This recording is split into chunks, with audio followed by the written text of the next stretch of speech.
Bu sualda biz çayların hər birinin hövzələrinin sahələri arasındakı fərqi tapmalıyıq.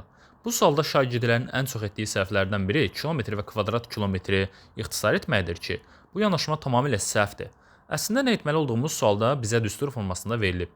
Hövzələrin uzunluğu kilometrlə ifadə olunduğunu görürük. Bizə nisbət verilib və sadəcə hövzələrin sahələrini, yəni kvadrat kilometrləri tapıb çıxmalıyıq. Belə ki, çayın ümumi uzunluğunu hövzələrin sahəsini bölməklə çay şəbəkəsinin sıxlığını tapa bilərik. Və eyni qaydada çay hövzəsinin sahəsini tapmaq üçün çayın ümumi uzunluğunu çay şəbəkəsinin sıxlığına bölməliyik. Beləliklə, Türyançayın hövzəsinin sahəsini tapmaq üçün 920-ni 0,50-yə bölməliyik. Göyçayın hövzəsinin sıxlığını tapmaq üçün isə 840-ı 0,48-ə bölməliyik. Bu qaydada Türyançayın hövzəsinin sahəsi 1840 kvadrat kilometr, Göyçayın hövzəsinin sahəsi isə 1750 kvadrat kilometr edir. Və 1840-dan 1750-ni çıxsaq, cavab 90 kvadrat kilometr edir.